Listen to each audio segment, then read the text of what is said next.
right, guys. Brian here with Stogie Review at IPCPR 2018. We're here with the man, the myth, the legend, Pete Johnson in the Tatuaje booth. How are you doing, sir? Not bad. Not bad. Just trying to stand up straight. Stay upright. Was it a late night? No, actually, no. Yesterday was nerve-wracking for me because of the film. Did the film? Yeah. You know, actually, that was one of the things I wanted to talk about. So the film, we finally got to see it. You were there? Yeah, I was there. Oh, awesome. Yeah. Did it come out the way you wanted it to? Did it meet expectations? I mean, it was a horrible room to watch it in because of the sound. I was standing towards the back and I was getting all the slap back. Yeah, the acoustics were a little rough, but and there was a couple glitches that the guys need to fix with like blank spots here and there.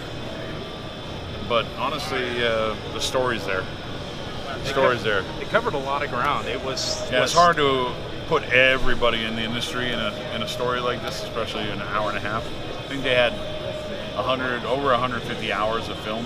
No kidding. Wow. And they interviewed like 64 people, but only 42 made the cut because some interviews were just not good. Oh yeah. Yeah. But I was happy. There's some emotional moments in there for me. You know, when they start talking about the old man Fuente, that was pretty hard. Yeah. And then when George and his father, that was hard. And of course, Pepin. Every time he talks, I get emotional. So. Yeah. John Ali was a badass. You know. There was a lot of feeling in that. I kind of like I had feels. I got the feels. You got all the feels. Like, I got the feels. I had some of them. I did always say that there's one person that would have been nice to get in the documentary that because of the logistics we just never were able to get there. But I would have loved to have gotten Julio Rowe on film, especially since he was mentioned. Yeah. But we can save him for later. We want to do more of these, obviously, but it's all about money now. Oh yeah. Well, it's like a series of it. So what kind of ground would you cover in the next one, do you think? Do you have ideas for that? That's up to the storytellers, which are Steve and Jesse. They'll be here in the booth tomorrow, hanging out, and you may have to swing by and talk to them as well. Talking to people and answering questions, and but I mean, honestly, man, we could have done a whole half hour, 45 minutes on Opus X. You probably could. And I think it would be pretty. There was a whole Opus X segment in there, and they needed to cut it because it's an hour and a half. It just couldn't happen. So, Peter Weller, the narrator of RoboCop. Oh yeah. Yeah, he's the narrator. He told us, he goes, make this episode 1. So I mean, he needs more.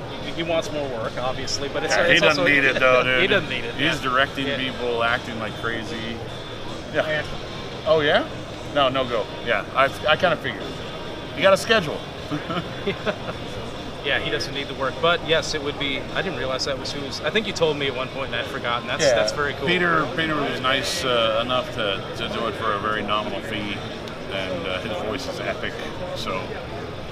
In that room, if you actually sat at home and watched it on your own TV and normal sound, you'd get more feels. Yeah, I can imagine. I was impressed with the length of it because a lot of the documentaries, especially specialty things, are like they kind of peter out. They get maybe 100 minutes. That was or like 90 minutes or something. Yeah, this was 90 Am I doing the math? I'm not doing the math right. A little over an hour is what I'm trying to say. Oh yeah, hour 10. You made a full hour and a half, and it was a pretty satisfying thing. Like if you chopped it any shorter, it would have been an unsatisfying movie. But I think it hit a good length. I always want more because I'm a cigar nerd. So I've watched two and a half hours, and I was like, okay, let's see more. So maybe a director's cut in the future. No. A lot of that footage will probably be used for future if we get to do it. That's actually probably a good idea. What about the extension of that, like it's coming out on Blu-ray, because the Kickstarter campaign seemed to go really well for the movie. So there's a Blu-ray coming out that's going to be on, right? What's that? For the movie, the Blu-ray coming out on Blu-ray, right? No. We're trying to go straight after Netflix. Yeah, because if you end up putting out even one DVD, you lose any opportunity to be on Netflix. They want full control over it. I mean, it's no guarantee, but they could option it. They could buy it outright. I mean, you never know, but it's really. I want to see it on a big platform that millions of people can watch. I mean, it's a story. It's an artisan story, and it's a history lesson on how war affected and politics have affected this industry. So think about what it could do for just a learning experience. People don't know that it's a religious culture. You know, people don't know that stuff, so it taught a lot. And people don't know about how much charitable aspect goes into these countries. There's from quite the a cigar bit of companies. it. You know, you hear people talking about it in isolation, but like you step back and like all these guys are doing it. Like, you know, the Padrones are putting like $1 million into schools or things like that. And the Cigar Family Foundation and all that. Yeah, just there's a lot of it happening. It's actually a lot more than you realize until they start talking about it all together. I'm like, yeah, there's a lot going on. It's charitable. A lot of good people in the industry. A lot of good people, and that's really why I was so heavily vested in it, because, again, I'm not the storyteller. Jesse and Steve did all that work, but I didn't care about the money. I wanted to show people that we're an awesome industry, and that we're like, you know, the bourbon industry. It's craft. It's small batch. It's not a machine industry. It's not the cigarette industry. We're not big tobacco. And it's even more handmade than bourbon, because I mean everything. It's all like 300 hands on it to get it to the final product. So a lot of people don't really realize how much the war really affected, you know, the industry, especially Americans. I mean, we don't. A lot of people don't know that whole history part of it. You know. I mean, it was a history lesson, and I think a lot of people learned a lot of things that they didn't know. I mean, there's stories. I mean, I thought Manolo Casada opening that movie was like he was the fish hook, dude. He's that one line that he says in the beginning. I'm like, okay, this is gonna be kind of. There's gonna be some good storytelling here. So I was happy, but I was fucking nervous as hell. Yeah. So what was the story with the cigar that they were handing out? They had the hand rolled, the second band on it. It's actually so the quick story, but I got Albert Montserrat to donate some from Cigar Rings, to donate cigar bands, and he made them in Nicaragua at his facility down there and shipped them to the factory down the street. And then Nicaragua had problems with getting product out, so I had Albert print more in the Dominican and send them directly to Miami, and we just banded ratios extra with an extra band. I wouldn't mind actually putting out, like, you know, 500 boxes as the commemorative, you know, hand-rolled ratio, just to raise more money to go towards the filming. Because, you know, Jesse and Steve and myself, we all went into our own pockets, not just, I didn't go into, you know, company pocket all the time. I went into my own pocket for this, and we had I was able to call in a lot of favors from other you know, manufacturers to contribute also, and it's just one of those things that money became tight on certain things, so it'd be nice to like even just get a little bit more so we could expand it even further. Now, you mentioned having issues getting product out of Nicaragua. I mean, how big of a, I mean, how is that situation in Nicaragua? Is that a major impact on you? What's happening? How is that affecting you guys? It's not horrible. I mean, it's not great, but Jaime's doing the best to get as much product out. You know, moving it through Honduras, just trying to do his best to make sure that we all have product. And I know he moved like 3 containers in a few day period, so that's a lot of product right there. But so it's stuff that's all Jaime though, man. He's a beast, and he knows what he's doing. So is stuff actually not flying directly out? Everything getting routed through Honduras at this point? There's no options for air shipments, from what I know. Really? Oh. From what I know, it's hard to move stuff out of Managua. But Honduras has become a good option for a lot of people.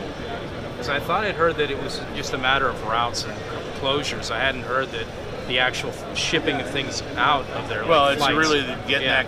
You leave the factory with a container, and you have to still drive it out. Yeah. And then you run into a blockade, and you got a problem. Yeah. So I don't know. It's not a good situation, and I hope it doesn't go any further.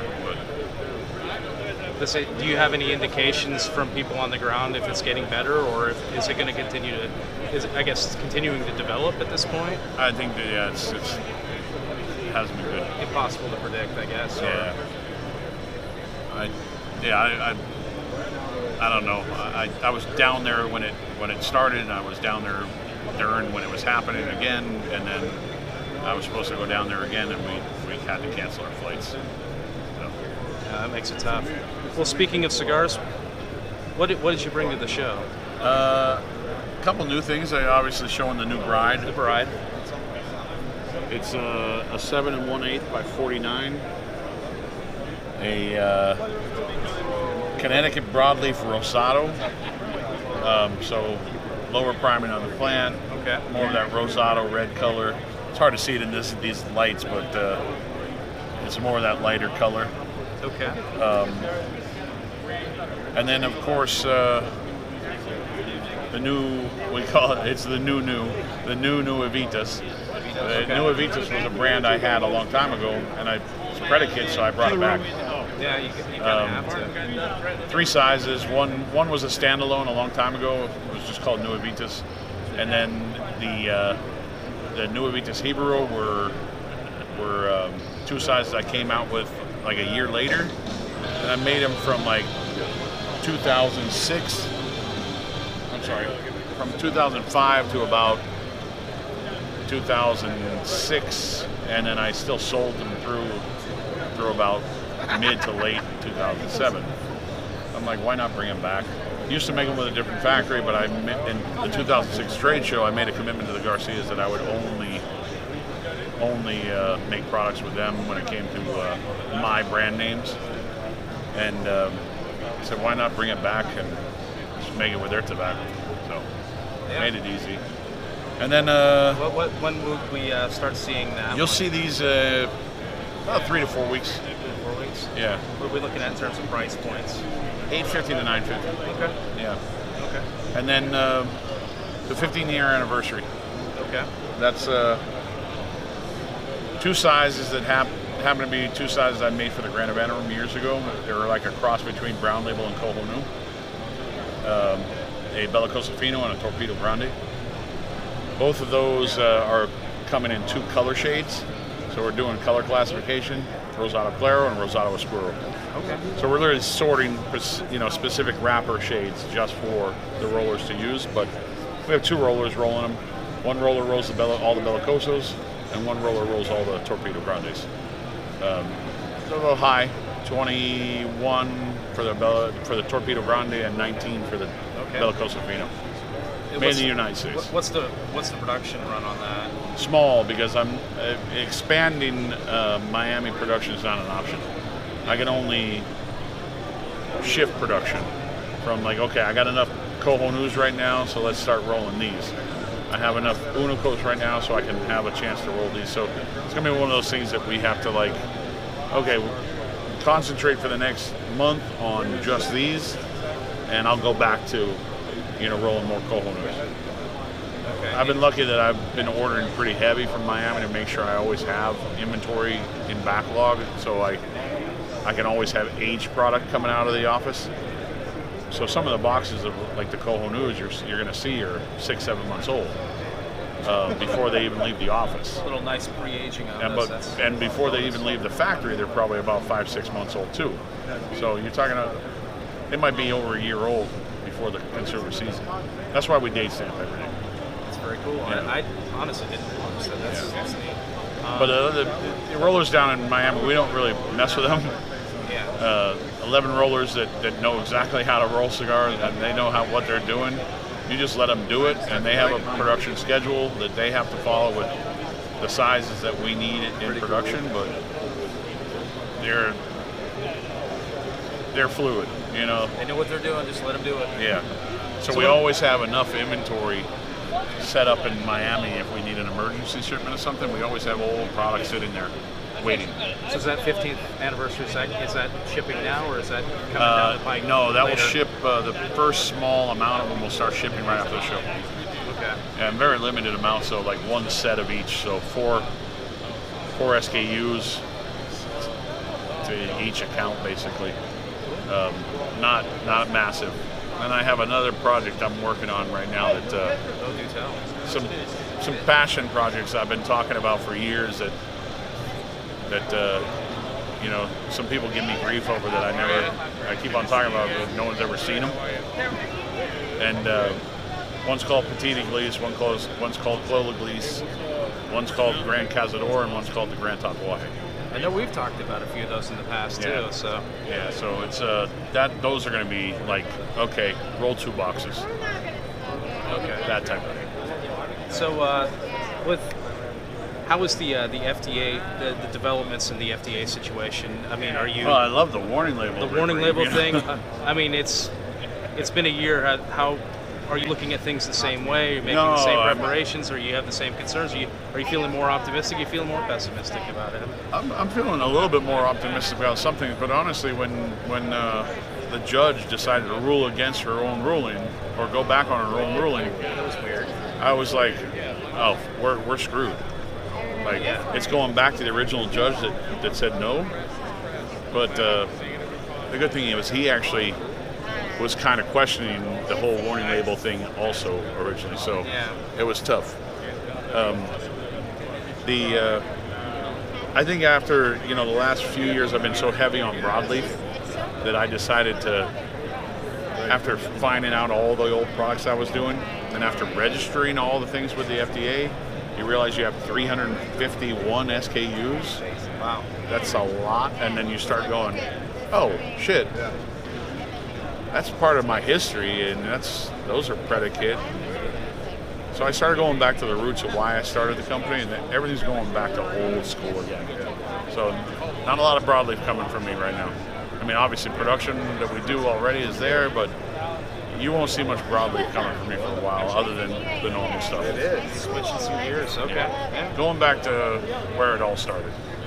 So that's why, again, those 15-year anniversaries were cigars I made way back when, and I made them for a reason. I was just lucky that I still had some, but also lucky that they were in 10 count, so I could easily make a 10 count and change the packaging, change the band, and still be under that predicate. So yeah, that's right. You got to take the packaging into consideration.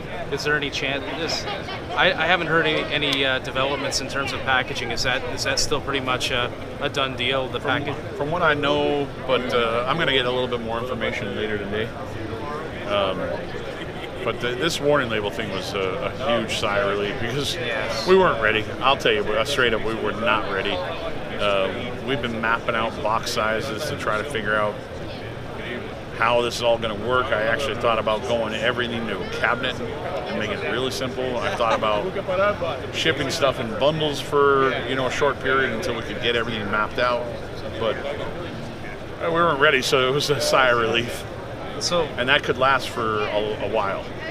So one interesting idea, there's been a couple where if you had to put the labels on there, when you've got these slide top boxes, you paint them like you do, turn them upside down, paint them again, and then put the sticker on the plain side, so when people buy it, they take out the shrink wrap, flip it back around, and boom, they've got their cool. box back. I like that idea. That's one idea. My other thought was if you had to put the label on there, especially on something like that. Exactly.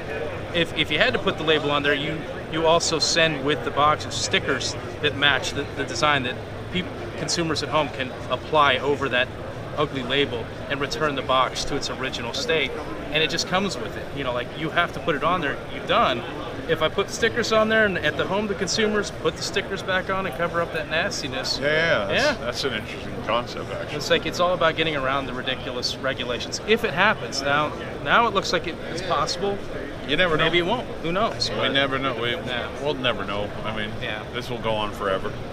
Yeah, I know. It's once the door's been opened, and But I don't know. Even with the film stuff, a lot of the guys want a lot of politicians to see this, just so they can understand. And that'll definitely help if the right people see it. Yeah, because the amount of messages in there about how much it's going to hurt these countries and the people of these countries and even employees in the United States. I mean, it's a pretty hard message, and people can't ignore that. So. Yeah, there's the little guys in the U.S. never beyond just the farm. You get the little guys in the U.S.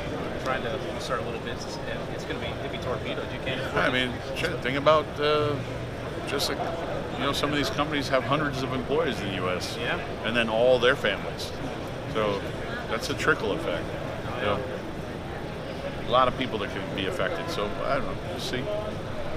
We just keep on doing what we do, and if I have to ship a few things in bundles for a while, so be it. It's not going to change anything. The cigar's a cigar. Yeah, the packaging doesn't make I think the old school packaging will become more collectible because it will not have been adulterated by the nasty stuff that you got to stick on top of it.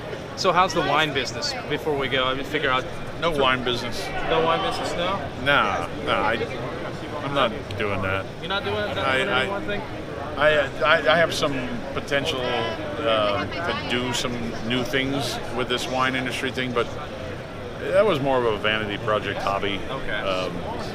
It's a fun way for me to be creative, and I did 5 vintages in Bordeaux, and I realized it's like, man, I got too much wine because the only thing I do with it is to share it with people. It's like the problem with doing your own home brew. Like if you start home brewing gallon batches, you wind up with just tons of like, oh my God, I need somebody to help me drink all this beer, Yeah. I can imagine wine would be the same. If you're doing big scale amount of it. Same thing how I started the cigar company. I started making them for me to smoke, and then next thing you know, I'm like, well, maybe I can sell a few, and then next thing you know, I'm selling a lot, but I'm still hoarding my own products. Like, why am I saving all these? Yeah. You gotta smoke them, man. Yeah, seriously. I enjoy life. That's my thing. I'm trying to stop collecting things as much as possible, just enjoying the things, because if you wait for a special time or whatever, it's never going to come. You'll never get it. You'll die, and it'll be all the junk, and your kids will throw it all away. Yeah, absolutely. Yeah, absolutely. Well, anyway, thanks for taking a few minutes to talk to us, sir. Appreciate it, bro. Appreciate it. It's good seeing you, man.